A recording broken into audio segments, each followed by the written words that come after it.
Hey guys, and welcome to Alabama Saltwater Fishing Report, presented by Angelo DePaola, the Coastal Connection with eXp Realty. First podcast to bring you the local inshore, offshore, and onshore fishing report, whether it's good, bad, or ugly. We have a great show lineup this week, but first let's hear who is making this show possible. This week's Alabama Saltwater Fishing Report is brought to you by Great Days Outdoors. Are you looking for that one-of-a-kind Christmas or birthday gift? If so, head on over to greatdaysoutdoors.com and check out the best gifts for outdoorsmen 2021. We've curated a bunch of unique gift ideas to help you find an awesome gift for the outdoorsman on your list. Just head over to greatdaysoutdoors.com/best gifts for outdoorsmen to check it out. And also brought to you by Fishing Chaos. Fishing Chaos recently announced the launch of its new club module and a partnership with National Scouting Report to significantly enhance exposure, recruitment, and scholarship awards for high school anglers. NSR announced last month the addition of fishing to their already successful sports recruiting program. Fishing Chaos invites all high school fishing teams to create a free club on the Fishing Chaos platform. Clubs can hold tournaments within the high school team or invite rival clubs to compete in CPR, catch photo, release events, as well as live weigh-in events, as Fishing Chaos supports most any tournament formats. The addition of the new Fishing Chaos Club Management module allows coaches to easily communicate with the team about upcoming events. It automates the tracking of Angler of the Year or Team of the Year standings and collects angler results. Fishing Chaos will play a key role in recruitment by collecting data on tournament finishes. NSR will build angler profiles based on these results and other criteria important to college programs. If you're interested in setting up a free team club or a tournament, please contact Fishing Chaos today at fishingchaos.com or call Jesse Wilson at 256-508-1853. So this week is me. I'm hosting Captain Patric Garmeson and got my co-host Richard Rutland. And our very special guest is chomping at the bit to give us all the juicy details. So what's been going on, Richard? Man, just being a cold-blooded killer. Not really, man. It's been we're gonna be. I feel like we're just gonna be singing the blues on this show, but I don't know. Hopefully we all we'll all be bouncing off of each other and hear a little bit, and folks can kind of hear what we're doing and what we're struggling with, what we're doing good at, and hopefully put a nice plan together. I feel like that's something we all do on a daily basis as guides. Bounce what we've been doing off of each other to try to make the next day better than the current day. So. Man, How about the weather though? The weather's been unbelievable. That's the thing. Like as fishing guides, that we always are just like tickled to death to have is good weather. I don't really love the big bright blue sunny skies for speckled trout fishing purposes, but nice and cool in the morning. I've got like shorts on with some bibs and a hoodie. Okay, I was wondering about these shorts you're talking about. Oh yeah. No, I'm rocking the short. If it's 45 in the morning, I'm still rocking the shorts because I know 80 degrees is coming by the end of the day. I'm like, I'm ready to strip down and I'm ready to do a little stripping, get comfy. By the end of the day. Yeah, I can certainly concur and agree on that weather thing, man. It's been pretty top notch, so it's been pleasant on the water, and I can tell like. Looking at you in the camera here, it looks like we're like looking at each other in a mirror because we got the coon eyes going on and all that. And I noticed you got the short beard like me. So we're gearing up for the no shave November, or hell, it's halfway through November. Damn, what am I talking about? No, you're gearing up for bog season, right? I guess so. I don't know. I cut my hair the other day. I let my wife cut my hair I think that might have been the first time my wife's ever cut my hair, but she did a damn good job. And I was like, man, I need to shave all this trash off my face for a little while. I'm ready for a change, There you go. Get a little better gas mileage that way too, right? That's right. Yeah, that's what that's what Bobcat would say when he cuts his hair. Man, I need to get a couple more miles an hour out of this heat. I gotta cut my hair, Well, speaking of Bobcat, how you doing today, sir? Well, I'm still having trouble getting that picture out of my mind when you said something about you stripping. I'm just trying to get that. I just can't unsee that for some reason. Well, the thing is, Bobby, is I had to watch it. He was over there stripping while he was talking about it. So. I can't unsee it now. Hey, it's all good though, man. I'll tell you, you guys were hitting on the weather there. It's hard to beat it when you're leaving in the morning and having a jacket and a sweatshirt on, and I was jealous of Rutland the other day.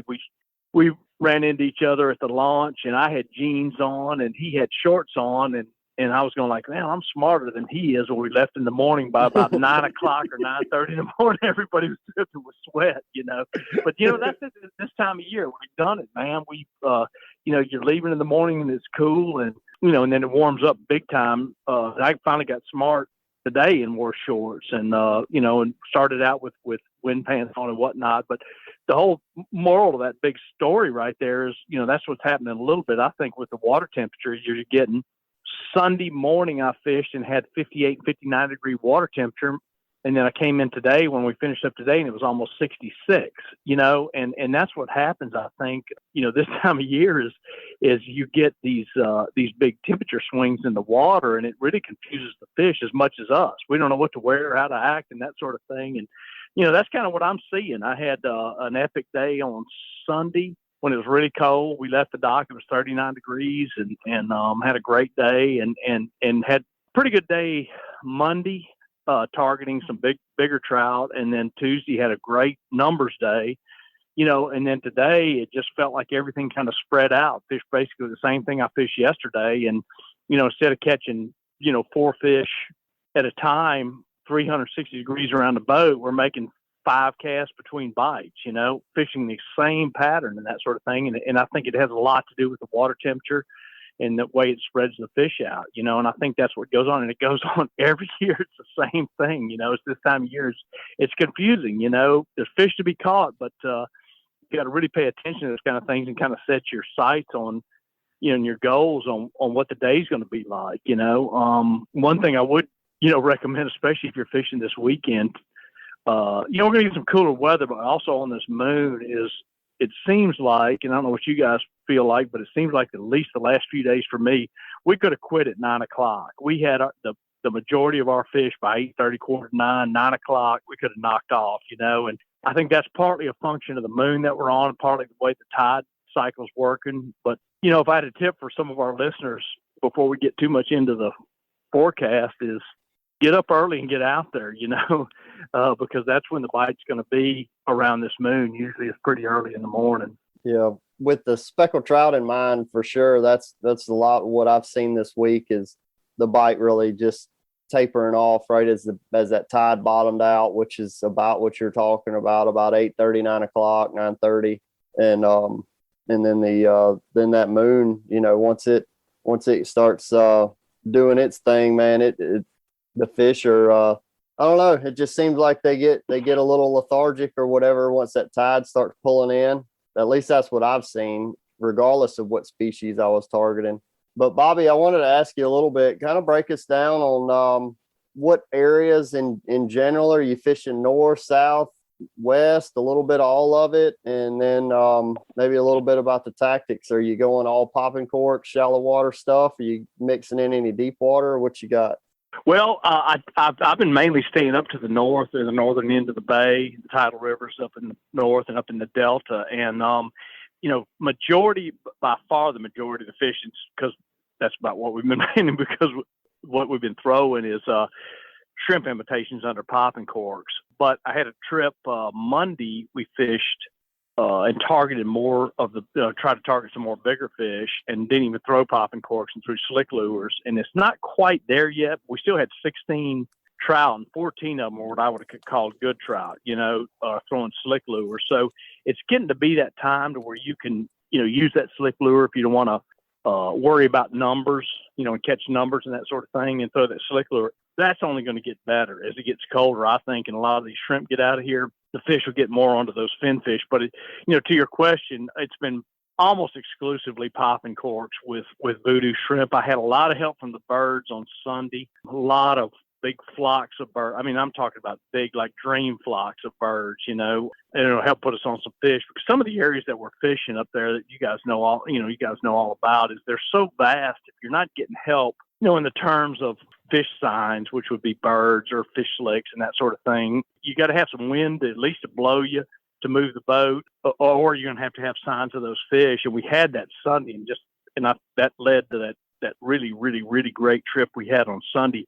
In the last couple of days, doing the same thing in the same areas, fish were still there, but it's so big and such a big area to where, you got to do a lot of drifting, a lot of casting to catch fish, and again, it's kind of typical for this time of year to where you're having to cover a lot of water with that, if you're not getting help from birds or that sort of thing. And that's what I've been doing, So what you're saying, Bobcat, is that you're tired of these perfectly calm, cool mornings and warm afternoons, and you want some damn rain and thunderstorms and some wind and some blowing going on, huh? I would like some blowing for sure. I mean, within reason, 15 knots, 10 to 15 knots, but these mirror slick days doing what I've been doing right now are really kind of a bit of a challenge.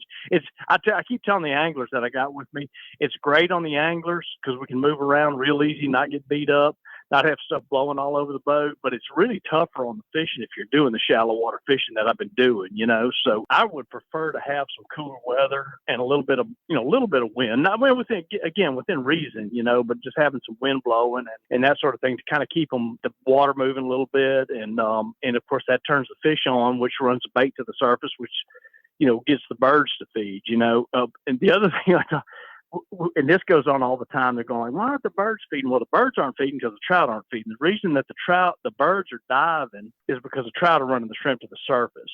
So it's a function of the trout bite, not whether the birds are feeding all the time. I'll tell you what I did the other day, not to make this a real long story, but there was not a bird. I mean, there was not a gull. You couldn't have seen one with binoculars. And I ate a sandwich, and I had a couple pieces of crust left and a couple pieces of potato chips, and I threw them in the water, y'all, and I promise you, in 15 seconds, there were 30 birds diving on the crust. And so the point I'm making is all it takes is one or two shrimp to jump on the surface, and them things are on them so fast, but if the trout aren't feeding to run that bait to the surface, the gulls aren't going to give them away. So it's a function of the fish biting, not the gulls diving. If that makes any sense. Oh, absolutely. Absolutely. Well, Bobby, I want to dig into a little bit. All right. So the conditions that we have where we're just mirror glass, calm, are you staying on the trolling motor and then are you power pulling down? Or are you just kind of gliding to a stop? Or what are you doing there as far as when you do locate some fish? The great thing about, having conversations with guys like you two guys is, you guys know the right questions to ask because that's exactly what's going on. When it gets slick like this, you have to get on the trolling motor. And out of reaction, just, my natural, you guys do the same thing, I'm sure. My first reaction when a cork goes down and somebody gets a bite, I don't care if it's mirror slick and you're not moving a muscle, is to hit the power pole button. I'm going, why do I keep hitting the power pole? We're not even moving anywhere, So when it's slick, like it's been, I still hit the power pole. You don't have to, because you're not moving at all. But that's exactly what I'm doing. And I don't like doing that. I would much rather have that wind blowing me. And just the only time I'd like to use the trolling motor is just to turn the boat, square to the wind or maybe steer it just a little bit. But the way it's working right now is, especially these last couple of days where it's been literally, like you said, mirror slick. Mirror slick. You have to, and with no tide, you have to get on that trolling motor. Man, it drives me nuts. I keep bumping it, speeding it up. I'm going, I'm making too much noise. But if you don't move, you're not going to find the fish. So it's kind of one of those functions. And I think, again, that's why I like doing the kind of fishing. We're not just this time of year, but even in the spring, when we're doing this drift fishing over these featureless shallow bays, is to have that wind actually move you rather than rely on the trolling motor. So yeah, you have to, or else you're just sitting in one spot. You have to bump that or run that trolling motor, not bump it. You really have to keep turning the trolling motor on and keep moving. Yeah, definitely seen some of that whenever I was fishing in some shallower water and out of the current. It was, if you're not running the trolling motor, then you were literally just going to sit still. You weren't going anywhere. So you're just going to beat the one spot to a froth with your popping cords. And you know what? It's great if you're on fish and they're biting and you're sitting there, that's all great, but that's what those power poles are for, So, and again, it's just so funny. I reached down and I hit my power poles and that's pretty stupid, I could literally, if I got off my trolling motor, you'd literally sit in the same spot for 10 minutes the way it's been the last couple of days. Yeah, I'm with you on that, Bobcat. I feel like the most useful my power poles have been the past couple of weeks with all that mirror slick, calm, no wind or whatever is when I pull up to the boat dock, so my boat doesn't drift away. Yeah, that's it. Yeah, launching the boat, pulling up to the boat dock's about the only time I really truly needed them. That's right. Yeah. That's yeah, right. no, I'm with you though. It just feels like a lot of times, like lately, the fish have been so scattered. It's like, man, why even? It's not like from what I've been experiencing lately, you hit a fish or two or something like that, and you put the power poles down, and like nothing happens. It's like you might as well just kind of keep the momentum of the boat moving to cover ground. It's kind of how I feel, and that's always kind of been one of my deals on a charter is. When you're in these transition periods, kind of like what I'm kind of considering this being a transition period we're still in right now, are the fish bunched up or are they scattered out, and once you start to figure that out, I'll start power pulling down or just letting the boat drift. On the scattered days, when the fish are scattered out, I'm just letting the boat drift. And on the days when you're seeing them school up and bunch up, then I'm power pulling down, because I guess, all three of us know what it's like sometimes when you power pole down and you don't pick them up for 2 hours, you know what I mean? Because there's a lot of fish there. But then, of course, like what you're talking about, Bobcat, when we're fishing a big broad bays and some of these tidal rivers, it helps you to keep on moving when they're scattered.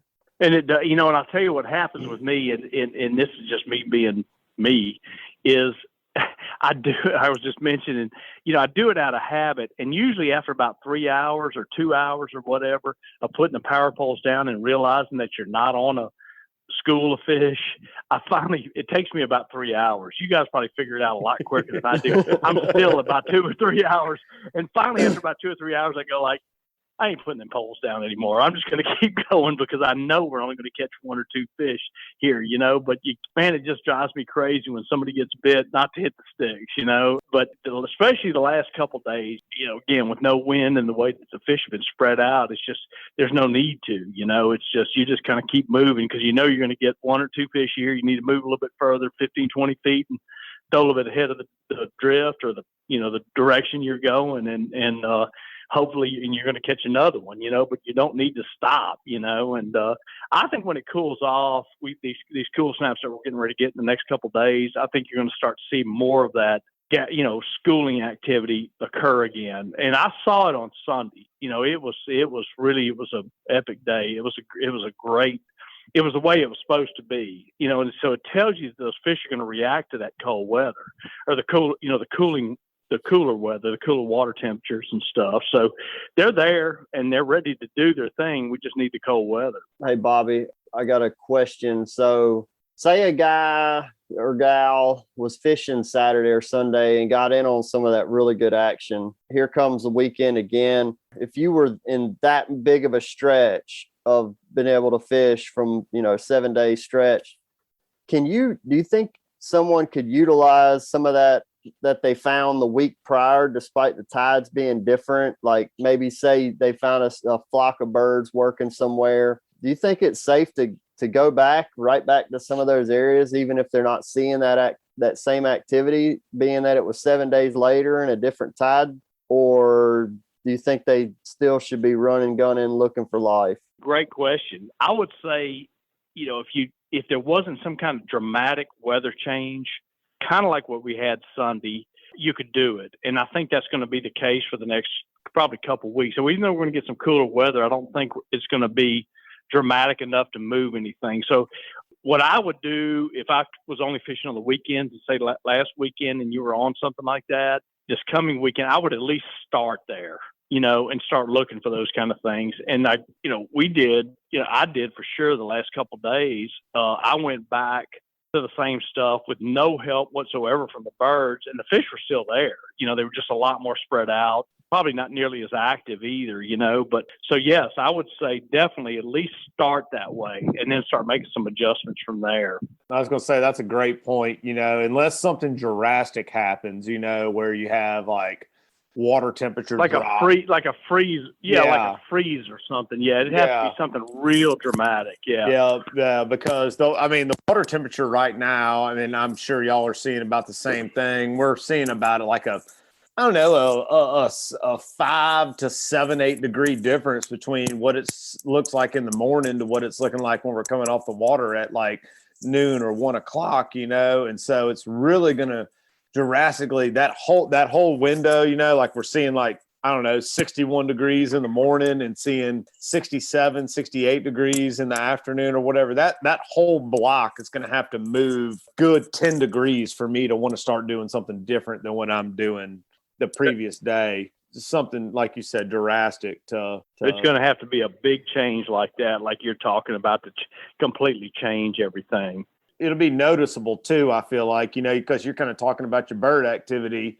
You'll see that bird activity primarily happening in shallow water now, and then the bird activity when it changes that 10 degrees down in the downward spiral, all that kind of stuff will move into the deeper channels of the rivers and whatnot. I would think you would notice if you're paying attention to that, and that's a great point. That's another thing too, is you're talking not only just moving from the shallow stuff, it's looking for those signs in that deep stuff, and let the fish tell you where they want to be. And that's exactly what's going to happen. They're going to fall out of the shallow bays, the shallow areas. When you get the kind of water temperature changes you're talking about, they're going to fall off out of there. They won't stay up in that shallow stuff, nor will the bay when you get that kind of change, And so that's a great point, because, you'll want to look for that same kind of type of bird, not flocks of birds, but you're looking for hovering birds and signs. And a lot of times too, when those fish drop off into those channels, the main channels, is you can cover a lot of water just using the tide and the wind,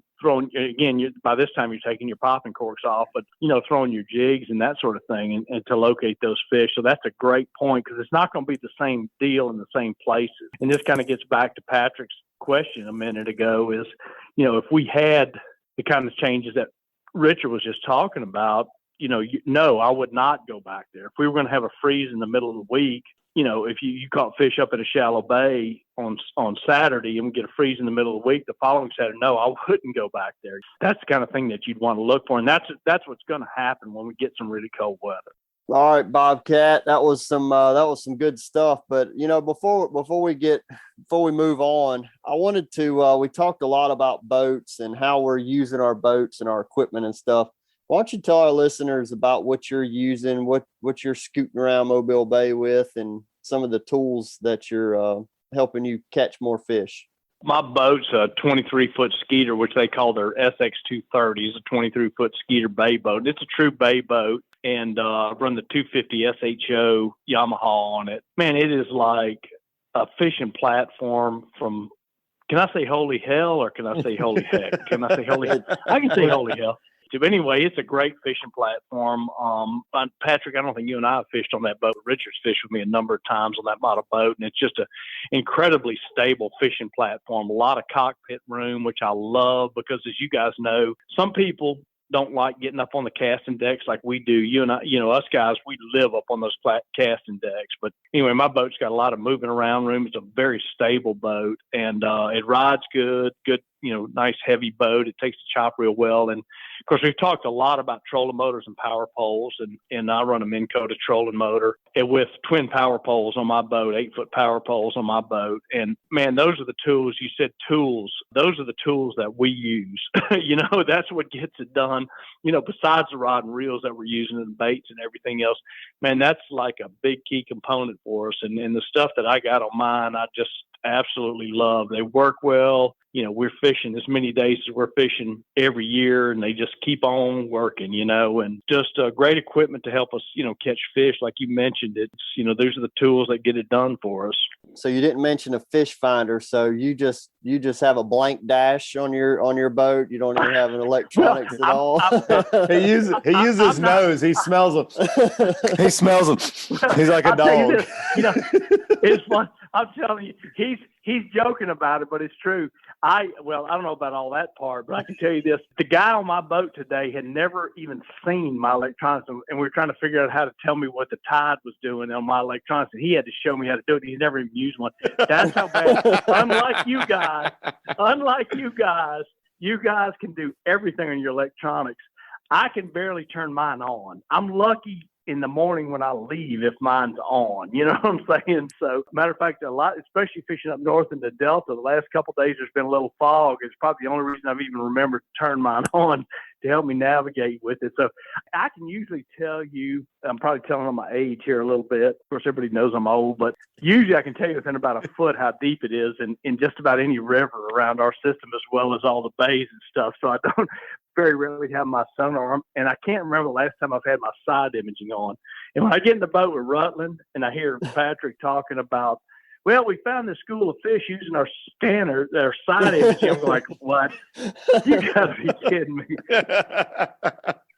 I'm too damn old. I'm telling you. Well, no, I was gonna say, you know what's fun? You know what's really funny about that is whenever I first started guiding and started fishing with you a little bit, Bobcat, you were showing me all these cool tricks and everything about the hummingbird, this, that, and the other. You know, with the side imaging and everything, and like how cool it all was, and had like a spiel to throw out to everybody. And now you're like, oh man, you know, come on. Well, I'll tell you, I'll take you to the fish.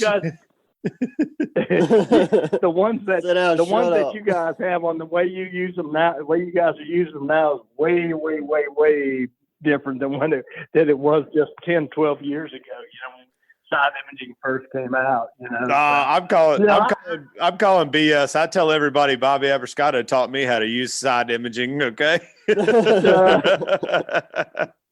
Yeah, and they get in the boat with me, and I can't remember what pages go to my side imaging. You know, so.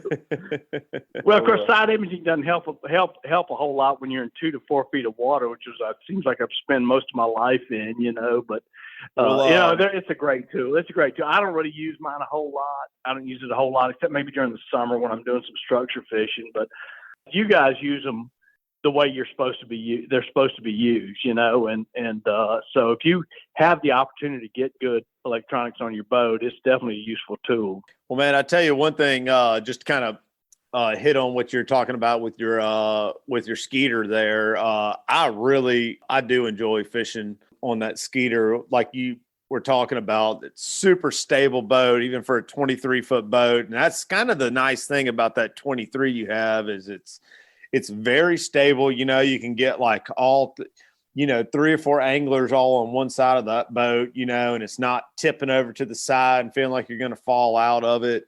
And nice solid hull. Anytime we've ever had to make a crossing across a big body of water, kind of does its thing. Thing about your model there, you're just kind of hitting on a little bit, is the room. The foot room is so easy to move around that boat. And you don't ever feel like you're falling over on top of anything or anything like that. And then the hatches are all nice and real big, so you got plenty of storage and whatnot. Those Skeeters are great boats. Glad to see you've been sticking with them for how many years you've been with Skeeter now? Oh, let's see. I think January will be this coming January will be 12 years now. So. And I'm tickled to death. I hope they'll let me hang around for a little while longer, you know. One of the things you were talking about, that storage too, I just was thinking when you mentioned that, how important is that storage? Not going back to when we very first started our conversation today, how important is that storage when everybody in the boat starts with thermals on and sweatshirts and jackets. Oh, yeah. And by 10 o'clock in the morning, you're looking for a place to put all that stuff, some nice dry storage, So, I mean, you guys know what I'm talking about. You get in at the end of the day on these days that we're having right now. And I mean, it's like every hatch you're opening up, there's sweatshirts and jackets and beanies and bags and gloves and all kinds of crap coming out of those things. That's where it's nice to have all that storage too. And I tell everybody, look, bring it. I got places to put it. I'd rather you have it. Don't worry about crowding the boat, because you're going to need it in the morning, and it's going to be more so that way. But think about it. Y'all know what I'm talking about. You come in at the end of the day, dude, and every hatch is loaded up with clothes, and stuff that, people are taking out of there. Yeah, that's right. Not that we don't welcome women on the boat, but if you're going to have a woman on your boat, there's going to be this big dry bag that's going to have like a week's worth of stuff in it. You know what I'm saying? I don't know what they put in those bags, but it's just, I usually joke with them as soon as they show up with those bags. I go like, "This is just a one-day trip, isn't it?" You know. So. Yeah, that's what I always tell them too. I say, hey, we're not going to Gilligan's Island, right? So you better have some storage in your boat if you're going to be doing what we do. On the clothes and jackets number, you made me think about my client today, Mr. Rocky, that lives over in Fairhope, that fished with me today. He's a big podcast listener. I want to give him a shout out. He left his jacket in the boat today. So Rocky, if you don't see the text message I sent you already, come get your jacket from him, man. And Rutland's already gone through all the pockets to make sure there's no money in there. So. In case you forgot to tip him, he just checked just in case, Solve that problem, right? Well, hey Bobby, let's give us a plug, give our listeners the process on how to get a trip booked with you, and then I want you to hang on the line with me, and we're gonna drill Richard Rutland for a little info. How about that? And I'm hanging around for that anyway. I want to hear all that. Yeah, the best way is ateamfishing.com, which is our website, and it's got all of our contact information on there, phone numbers. You can hit us with a little form. And then we're also on Facebook and Instagram at A-Team Fishing, so you can visit us there. I've been scolded by my sponsors and by my wife to start doing more social media. I can't keep up with you guys, but you'll see a little bit more of some of our stuff up there. But anyway, yeah, to get us, just hit the website, ateamfishing.com. Excellent. All right, guys, that was a great segment. Let's take a break and hear from a few of this week's sponsors. This week's show is brought to us by KillerDock. As anglers, we put a lot of time, money, and passion into fishing, but most of us do not have a fish cleaning station that we are proud of. Many of us are suffering from dock dysfunction. A rod and table with rusty metal, this is just no good. But the dock enhancement that we've all been waiting for is finally here. KillerDock uses marine-grade aluminum to make fabulous fish cleaning tables and stunning canopies that will keep us out of the sun. KillerDock combines durability, function, and design to uniquely upgrade your entire dock experience.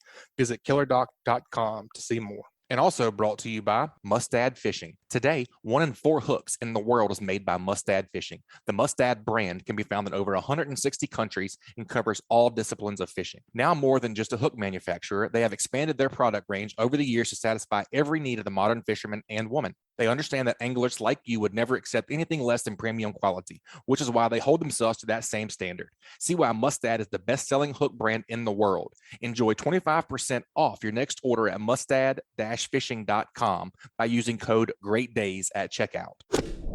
All right, what you been up to, Captain Richard? Oh, man, on to me, huh? Yep. Man, I feel like I tell you what I feel like with my fishing lately. I feel like I'm playing pinball. The playing field on the pinball machine is Mobile Bay, and I'm just like bing, bing, bing, bing, bing, bing, bing. I'm like all over the place. It's it's been for me. It's not been near as consistent the past couple of weeks. Not what I'm used to. For this time of the year, conditions we had and whatnot. It's been.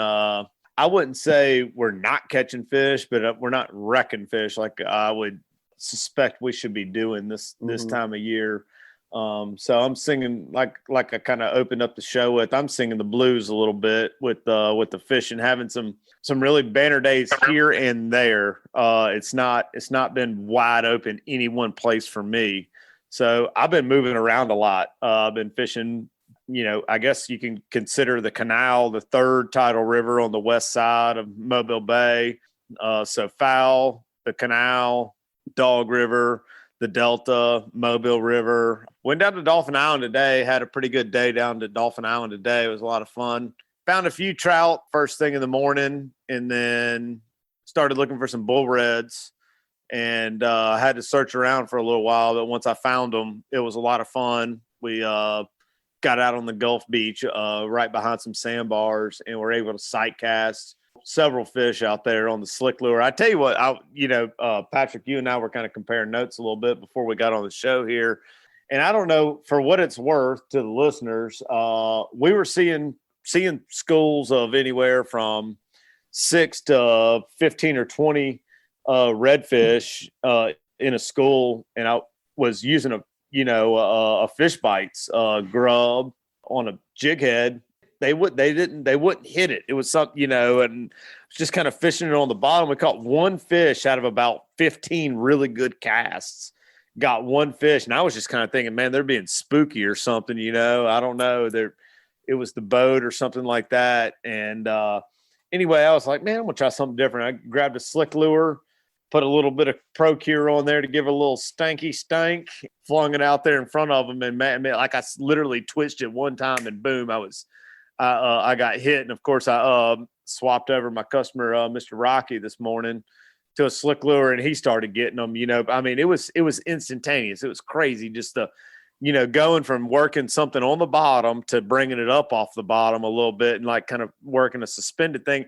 And I don't know, I just remember that from years ago out on that Gulf beach. For whatever reason, you would think you hang some type of scented bait in front of a redfish, they're going to eat it, but that definitely wasn't the case. So it sounded to me like they must have just been paying attention and really feeding above, overhead, looking for something to be moving above them. So that had to have been what you did there. But we found some schooling redfish on the causeway this week, and they were kind of stacked up in the channel. If the bait somehow or another dropped all the way past them onto the bottom, you weren't getting hit. You had to be swimming that bait up and through the water column. So, I mean, they were, it must have been a similar thing where they were keyed up on something that was going to be swimming through there as opposed to just crawling along on the bottom. Yeah. It's funny how you kind of just like with fishing, you just, you almost remind yourself of things like that through the years. You know what I mean? It's just because thumping a grub on the bottom works 99 times out of 100, you need to try that one other thing if you feel good about an area where you're at. Mm-hmm. One of the things when I was listening to you guys talking about that, all I could think about was like, if you're listening to this podcast right now and you're not picking up something from what Richard was just talking about, that's what this thing's all about, dude. I'm sitting here listening to myself. I listen to it. I'm going like, man, that's good stuff right there. I need to try that, So that's the big thing I would add to it is like, man, listen to what he's talking about right there, what he figured out right there. That's important stuff, man. That's learning. I'm sitting here writing this stuff down. You know what I'm saying? Well, if I could write, I would do it, but that's good. That's good information right there, man. It really blew my mind, and I've seen this exact same thing before today. And I'm gonna hit on something after I say this about what you were talking about earlier, Bobby, with trolling motor and whatnot. But I remember this happening before, but it was on slick, calm conditions. I was out in the same area on the Gulf Beach, around Dolphin Island, and was throwing, a scented plastic on a jig. And not make it, not spooking the fish. The fish were acting exactly how they were. And you'd think there's no way those fish don't see or smell that bait, and not getting bit, and switched over to a slick for some reason and started catching them, and it went from, 0 to 100 real fast, as far as like the fishing went. The other thing that was kind of interesting today too, was the area I was in was only about 2.5, 3 foot of water, if that. And it was kind of a bunch of wave action and blowing. And you were kind of talking earlier about your using your trolling motor move around. That was kind of the neat thing about where we were, was that I had to stay on the trolling motor really hard to kind of keep the boat positioned and in front of the fish. And I never spooked the fish because of all that. I think it was all the turbulence. Oh, you were having a lot of ambient noise anyway. Yeah, that's right. And it was like completely opposite of what we were talking about with your report a little while ago, with having to, not wanting to use a trolling motor, not having the conditions to be able to push the boat, let the wind and the tide or whatever kind of do its thing and set yourself up for success that way. It was kind of the complete opposite today. I was like having to stay on 7 to 9 on the trolling motor gauge. It's like 0 to 10. It was just like a little bit just enough wave surf action there to where we were behind this bar right on that Gulf Beach, where it was really hard to stay in front of them.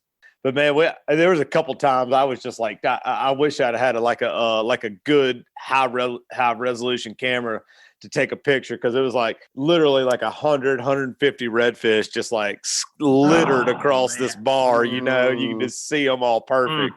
And my man Rocky couldn't see them very good. He had like some Nautica sunglasses on or something like that. Like, man, you need to get some of these Bajeos, man. These Bajeos where it's at, man. I'll tell you what, if you've never seen what he's talking about too, that's a sight to see, you know, especially in that clear water, you know, any place where you're on that clear water and seeing groups of redfish like that, or any fish, but redfish in particular for me, man, that's just exciting to see that kind. You know, they glow, they light up so much against that white sand background in the clear water. You know, it's a sight to see, especially when you got a group like you're talking about. You know, that's really cool stuff. You talking about lighting up? I was going to ask you, Richard, were they lit up, and were they orange and gold and easy to spot, or were they kind of sandy colored and blending in a little bit? No, they were lit up. They were real easy to see. They weren't like the Dixie bar, like bronze, gold, like where they just poke out like a sore thumb kind of deal. But you could definitely, they weren't like that, almost like real light pink colored that they'll get on that over that beach sometime. They stuck out like sore thumbs out there. It was great. There's a bunch of mullet, a few pogas. There's a ton of life down there right around the mouth of the bay and whatnot. It was pretty neat. Before I hit all that, I definitely fished a lot of water before I got there. So the lowdown on that is went up and down Dixie Bar several times, did a little bit of fishing there. No activity there for me. It definitely could have been there, but I didn't find them. And then fished the Lighthouse Rocks, caught a few fish out at one of the rigs right there, but they were definitely bunched up in that shallow water. So that was highlight of the bull red fishing there. But there's definitely been a lot of bull reds around. I've been catching a handful every trip, not catching them like what we did today, but catching a handful every trip, just kind of scattered out around all over the place, you know. Well, give us a rundown on some of the tidal river experiences you've had. Do you see some trends? I mean, are some of these rivers slap full of fish, but just a bunch of small ones, or how are things looking as far as the tidal rivers you've been in? With the tidal rivers, I've been catching a lot of, I don't know, it's just been kind of a weird period we've been in. I've gone in rivers and caught fish after fish after fish as fast as you can get them in the boat on popping cork and voodoo and catching them on grubs pretty good, and slick lures a little bit. They're not really like kind of what following up what Bobby was talking about with his report. They're not really on them slicks just yet, but that should improve as all these shrimp get out of here. Exactly what Bobby was saying. I look for that to improve, but still even that has been day to day. You go in a system and get lucky and catch 100 fish. And I say 100 fish, like a lot of little short fish with a handful of keepers mixed in. And you come back the next day or the day after that, and it's like a ghost town, you know, where you were catching 100 fish. You're only picking up a couple here, a couple there, and having to just stay on the move to kind of keep the rod bent. And then like with the better size fish, a keeper size fish, same thing. You'll have like these really hammer days every once in a while. And then it's just, there's just no consistency to any of it to me at the moment, which just tells me that we're in a transition period. You know, fish are still, I feel like they're still transitioning out of the open water into the rivers yet, and that just hadn't gotten cool enough yet to really bunch them up and get them concentrated in any one area. It's a little frustrating, but the thing that I've been doing to stay successful is just stay on the move. You know, pay attention to the signs, look for life. If you're in an area, man, you're not seeing any kind of bird activity, you're not seeing any mullet jumping, you're not seeing any pogies flipping around, you need to get out of there. You need to go somewhere else. Keep on moving around. Gotcha. I'm seeing some of that too as well. Got any tips for helping people be more successful, or what are you thinking there? One thing I would say for being successful. I really believe in fishing artificial baits this time of year. That popping cork and a voodoo shrimp is obviously always a deadly combo. I feel like we just kind of beat that with a freaking stick every time we're on this show, about that. But also don't be scared to throw a grub. And one thing I do a lot more of nowadays is throw a grub in shallow water. I didn't used to think a grub was like a deep water application. And it's definitely not. That's something. And the thing that I really like when we're talking about these fish being scattered out, with artificial, you can cover so much water so much more quickly than you can with live bait. There is definitely a time and a place to be fishing live bait, but I don't think right now is the time, because we're mostly in a shallow water pattern, and you just kind of, I don't know, I just feel like you're spinning your wheels with live bait to a degree.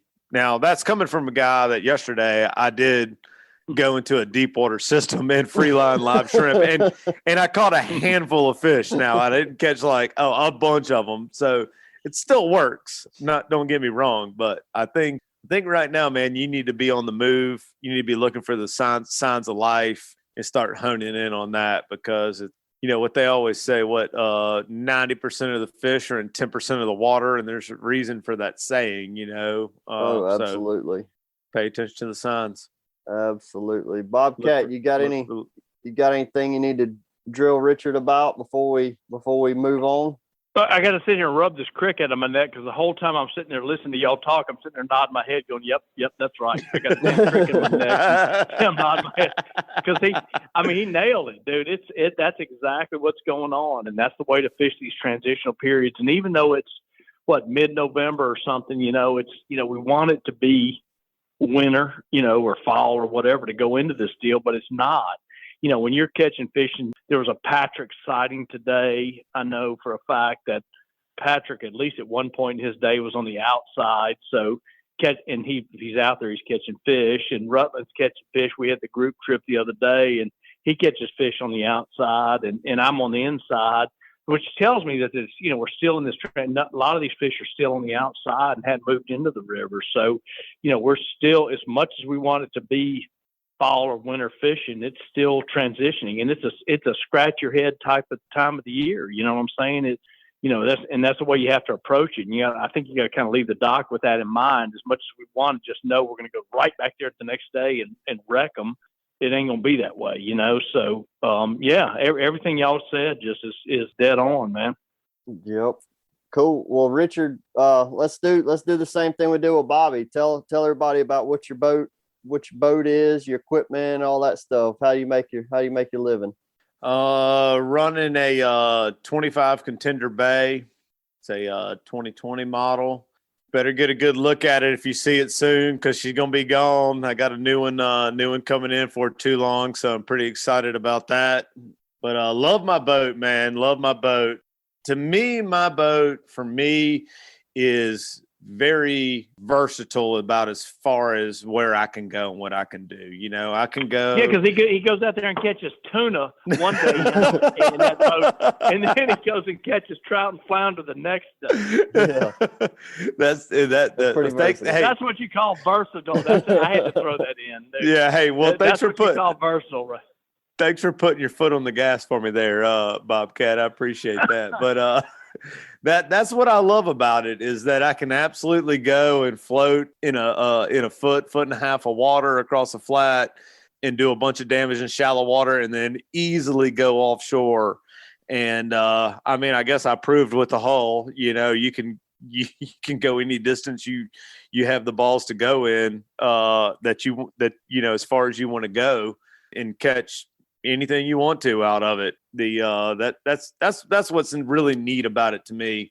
I've got the other highlights of mine is live bait storage in my boat. I've got a giant lean and post live well that I could put easily 200 shrimp in or 150 croakers in. And I've got a release well in the back that we can keep speckled trout alive or redfish or 50. We put 48 flounder in that thing one day while we've been doing our flounder tagging, and they were all just as happy as they could be by the time we let them go at the end of the day. I mean, we kept them in the live well all day. 48 flounder. There's no denying that. And I also run twin power poles. We were talking about power poles earlier. You know what's funny about power poles? I say funny. What's great about a power pole is I was looking at mine today when I was washing my boat up. I'm missing about a good 6 inches off the end of my power poles, like where the pole goes and stabs in. Okay, they're 2 years old. 2 years old. I'm missing 6 inches of power pole, and I have yet to have a problem with them. Okay, I've got over 1,200 hours on my boat, and probably 5 times as much time on those power poles, and they still work flawlessly. Still can't break them. Still nothing wrong with them. Just unbelievable product. I can't say enough about Power Pole, about how good of a product they make. They absolutely are one of the best marine-based companies that exist. There's somebody who already had a great product when they first put the first one out, and they continually improve it every year. It just gets better and better and better. They're always working on it, always innovating it. Customer service through the roof. If you ever have any issue with it whatsoever, it's like you just blink an eye and boom, there's a part at your back door waiting on you to fix it. I know both of you guys can attest to that. Electronics run Ray Marine Electronics. I know Patric runs Ray Marine. Bobcat's run Ray Marine in the past as well. Those are my eyes underwater. I can't say enough about the sounding technology that Ray Marine offers is second to none, in my opinion. And I feel like I've been behind most every other product that's out there, and Ray Marine to me is second to none. The side imaging, the down scan, side scan, down scan, always kind of the one thing I like to brag about a little bit with Ray Marine is every time that I go in the Gulf of Mexico in my bay boat, I find a new bottom spot every single time I go out there, because wherever I'm going, I set my heading and I drive the boat just based on the heading, and I pull up my my bottom machine and I let my bottom machine just run the whole time. And I think my best day ever, as far as like finding new spots, new wrecks or whatever, I think I found 14 spots one day. Riding around out in the Gulf of Mexico. And guys, that's at like 30 to 40 miles an hour. I'm running that fast and finding that many spots when I'm out there in the Gulf of Mexico. And you're talking about anywhere from 70 to 100, 120 foot of water. That's unbelievable. That's solid right there. And that's also a testament to your boat, to the running surface of your boat and having a good clean shot in the water. And I'd have to say that being I've ridden in numerous boats, and I don't know that I've ever ridden in one as comfortably as yours. The couple times that me and you have been out in the Gulf, it's like there's been times where we'd go into a wave and I would kind of brace myself a little bit, expecting a little bit of a harder impact or getting some spray, and didn't get any of that. So I definitely think that's probably one of the versatility. The fact that you're able to eat up that chop, and me and you are fishing in the same shallow water at the same time is quite impressive for a hull. It's a lot of fun, man. I tell you what, I wouldn't be able to do I damn sure wouldn't be able to do what I do now without Contender. Great company, a bunch of hardworking guys down there. They're definitely doing everything they can to stay out front. Let me ask you this: how many of those 14 numbers that he found on that day did he share with you? I didn't get any of them. I mean, it's me. You know what I'm saying? Hey, actually, leading up to that question there, Bobcat, we hadn't even talked about my offshore boat, which is a 34-foot Ocean Master that I need all those numbers on to take my customer snapper fishing. So, Mr. Two-Boat guy. Yeah, I know. I'm sorry. I completely forgot about that. Well, we're focusing on inshore right now, Richard, oh, okay. So all right, we'll save that for another day. Well, let's go ahead and wrap this thing up on your end. Go ahead and tell everybody how to get in touch with you, and go ahead and plug your offshores thing too as well. Yeah. Coldbloodedfishing.com is my website. We're also on like Bobcat. We are on Instagram and Facebook. I was pretty surprised with you, Bobcat, being on Instagram. pretty impressive there, sir. I meant to tell you that a minute ago. That's from a lot of torture from my sponsors and my wife, who's probably my biggest sponsor. That is from a lot of torture and me not knowing which buttons to push on the phone. So, anyway, I'm just. Anyway, coldbloodedfishing.com, Facebook, Instagram. You can find my contact info on there. Shoot us a message. Hit us up. We'll be glad to take it, inshore or offshore. We do anything and everything, anything from a swordfish to a speckled trout and flounder. Not a boy. Well, sounds good, Richard. Let's take us a break. I'm just about out of beer. You can hear from a few of this week's sponsors. That segment was brought to you by Hilton's Offshore Charts. The days of heading out and blindly looking for good fishing areas are pretty much over. Don't waste time and money on fuel searching for fish. You need the most recent, highest resolution images to not only know where to go, but where not to go. The knowledge provided by today's technology is critical when planning an offshore fishing trip. Make the choice that professional captains all over the Gulf make and choose Hilton's Real-Time Navigator. The easy-to-use interface and excellent customer service will have you on the fish every time you go. Check them out at hiltonsoffshore.com. And also brought to you by Fishbites. Are you tired of stinking baits? Fishbites don't stink or leave a stink on hands and everything else. They don't require bait buckets or ice to stay fresh while you fish. Fishbites can withstand numbers of bait stealers for many, many minutes. Won't come off the hook during a hard cast or in rough waters. Check out the full line of scented saltwater and freshwater baits and tackle at fishbites.com. All right. Well, enough about me and Bobcat there, Patrick. Positive Pat, what have you been doing, man? Where you been lurking around in the shadows at and catching fish? How you catching them? What are you doing? Tell us all the secrets. Trying to stay positive most days. That's an important part of fishing. No, I've been mostly up on the causeway, as Bobcat kind of mentioned, on the outside, meaning I guess not north of the bridges, really. I've really just been kind of beating up all the ditches and channels and all that stuff on the south end of the causeway. And the one thing that I've enjoyed over the last couple of days is we'll work along, throwing popping corks and throwing grubs, and to go back to something that you said about throwing a jig in shallower water. I've been doing that a lot, like letting my customers throw popping corks and I throw a jig and finding a fish in 2 or 3 feet of water with a soft plastic, but then being able to maintain contact to the bottom all the way out to say 8 or 9, 10 feet of water. And a lot of the fish that we've been catching, both speckled trout and redfish, have been in that 2 feet down to about 10 feet of water.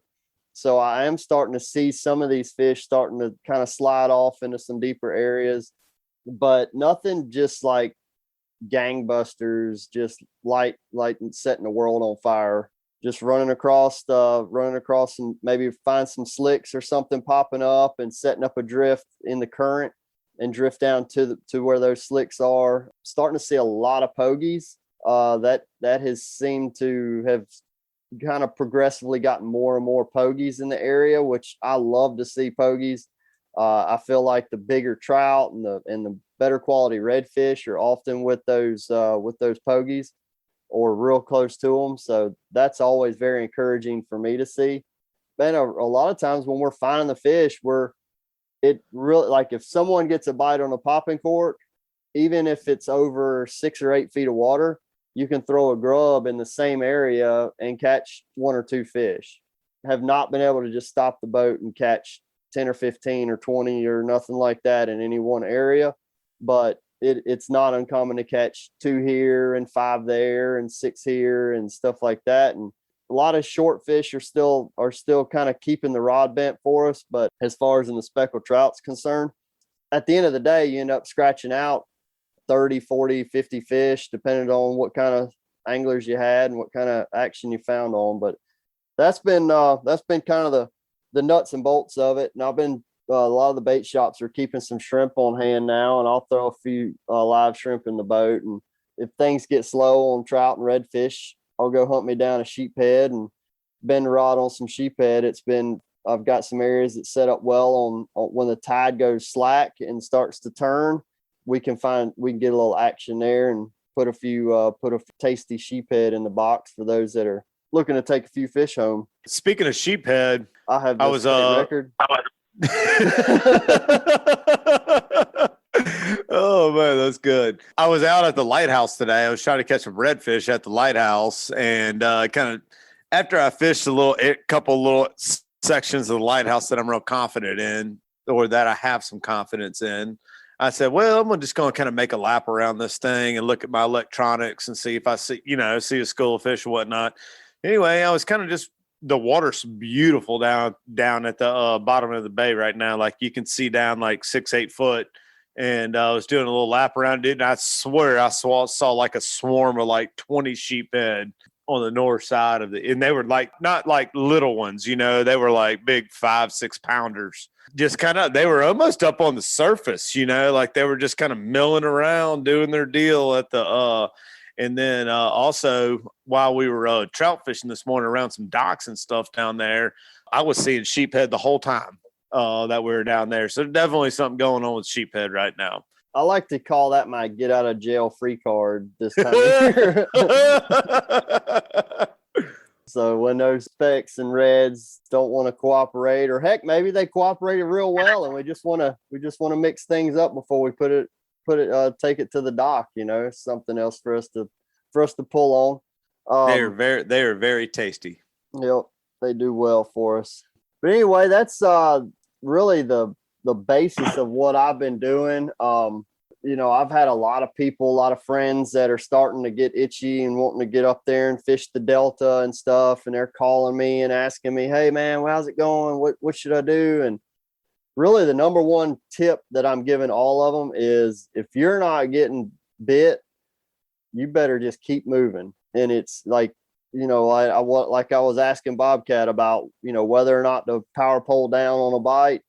It seems almost useless to do that. It just seems like just go ahead and let that momentum carry you on. Just keep fishing and cover water, because it doesn't seem like there's a whole lot ganged up right now. And but I would anticipate that to all start shaping up as things get a little cooler and those fish start bunching up a little bit better. But the one thing that I was telling my customer today, I had Lee Curl, podcast listener, on the boat today. And one thing I was telling him, I really enjoy the fact that we're not catching fish. We're not catching a pile of fish in any one area, but I also enjoy the fact that we can catch some kind of just about anywhere we want to go fishing. You can catch a few fish. Whereas a couple weeks ago, man, it did not seem that way. It seemed like you would fish 10 or 8 or 10 different areas or spots or whatever and not get a single bite. And then you find like one area that if you didn't power pole down or stop it with the trolling motor,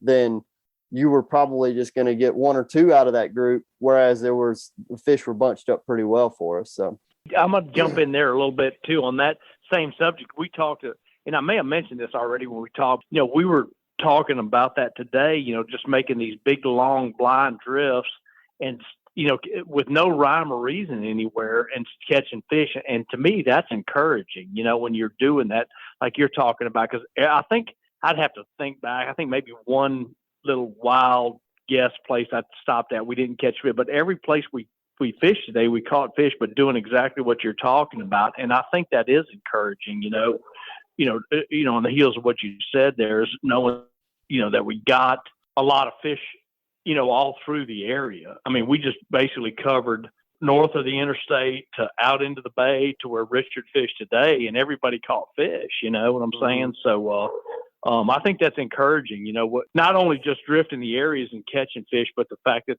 they're all through the system right now. Sounds like you just need to put the trolling motor on about half speed, man, and just freaking go at it. You catch a fish, knock that joker off, catch a few more fish, turn it back on, and just keep on trucking. And have a couple of ice packs in the freezer for when you get home to put on your shoulder, because you're gonna be doing a lot of casting. Yeah. When you said ice packs, I thought you meant cold beer. I got one of those.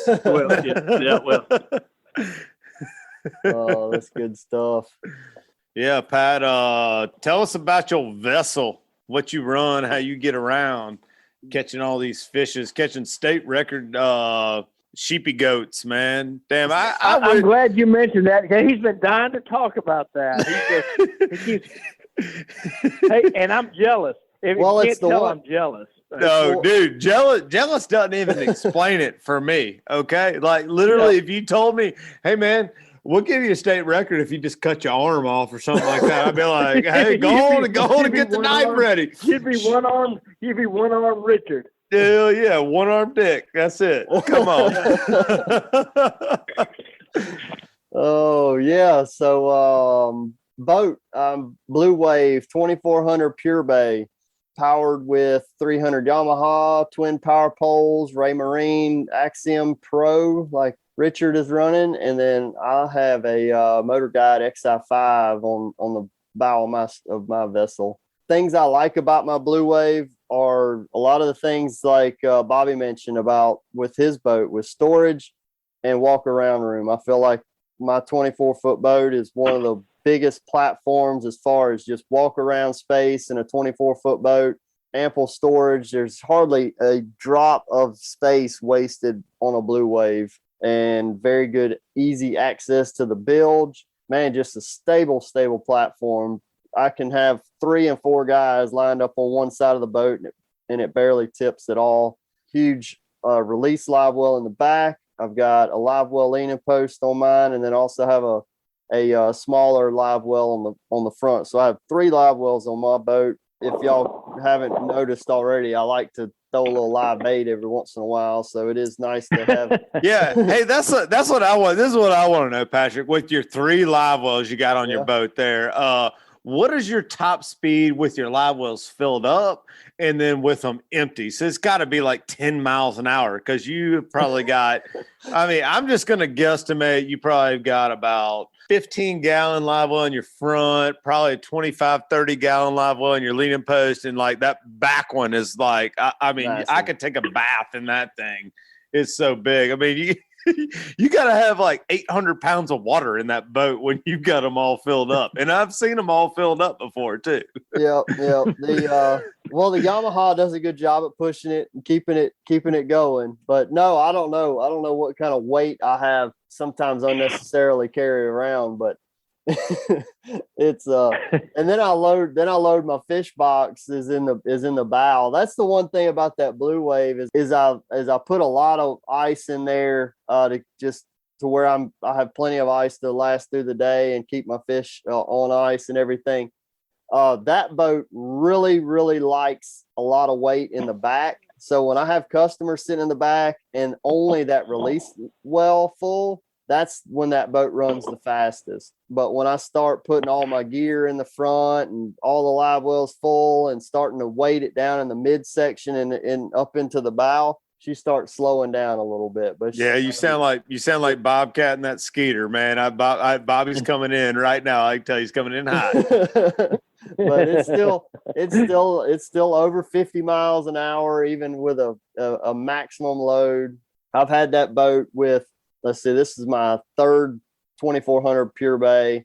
My first one had a 250 show on it, and it was with a full load, it would still run like 48 miles an hour. And then without a load, it was about 52, 53.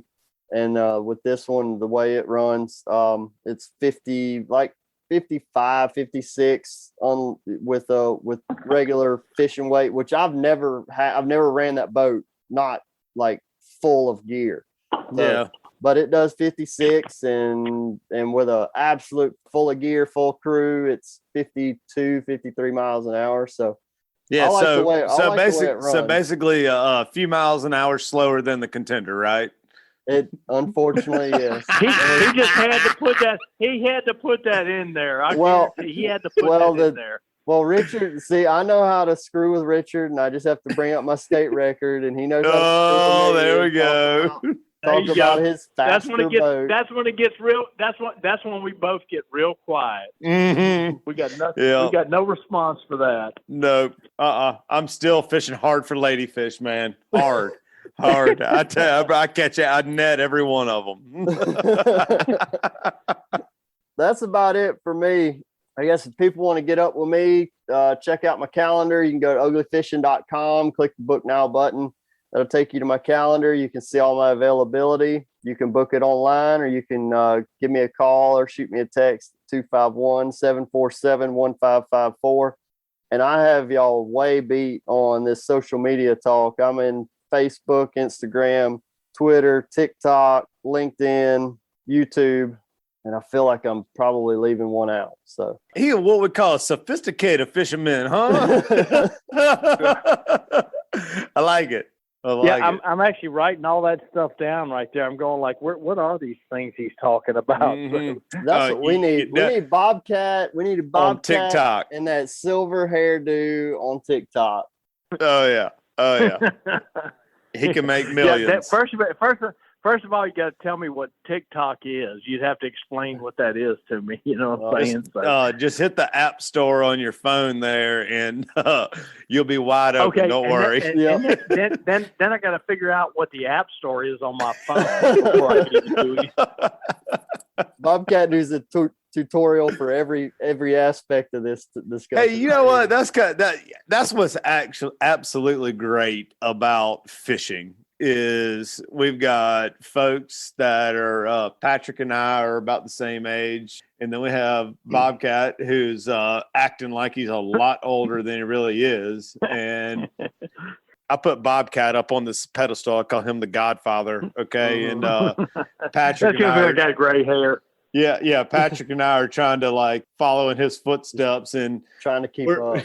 Yeah, trying to keep up or whatever. You know, that's what's great about fishing. You know what I mean? That absolutely levels the playing field in life. You know what I mean? Well, that's why he doesn't use his electronics anymore. He's trying to let us catch up. The fish don't care what kind of electronics he has. They don't care what kind of boat you and I have. I just don't know how to turn them on, man. You know? Oh, man. You got to love some fishing, man. It just takes all types. That's right. Oh man, there was a guy in this little small wooden boat putting a beat down on him there for a little bit. He had boats kind of surrounding all the way around him, trying to wrangle them in, and he was still just waylaying on them. It was good. The fish do not care what your boat looks like, ladies and gentlemen. I'm just going to tell you right now, they don't care if you're in a 14-foot wooden boat or a 25-foot contender bay. It does not matter whatsoever. They don't care. They don't want to be in there. That's why they're fighting to get away. That's right. So Pete Malish said one time, I'll never forget this. Pete Malish, I was probably younger than you guys, and he was older than I am right now. And I'll never forget, I was giving him a hard time about his boat. And Pete said, let me tell you something about that boat, boy. Them fish don't care about that boat. They don't want to be in the boat anyway. So they don't care nothing about that boat. That's right. Oh, man. All right, guys, that's a great segment. Let's hear from a few of our sponsors.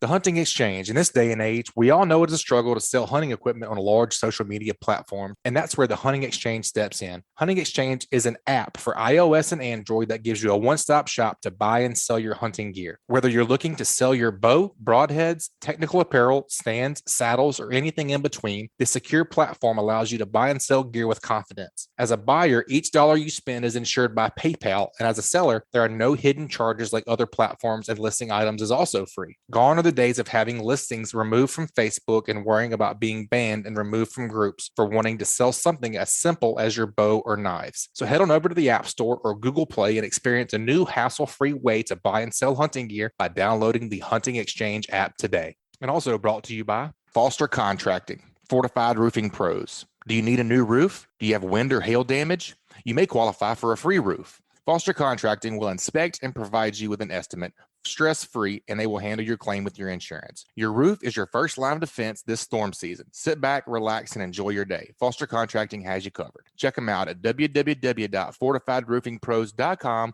or give them a shout at 251-447-2978. And also brought to you by Boaters List. Boaters List is your new reliable and fast resource designed to link everyone to everything on the water. If you own or run a boat, you know how difficult it can be to find the right company for the task at hand.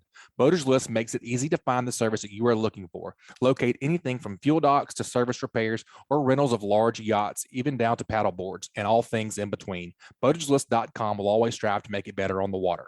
Also brought to you by Sam's Stop and Shop. Sam's Stop and Shop is your one-stop shop located at 27122 Canal Road in Orange Beach, Alabama.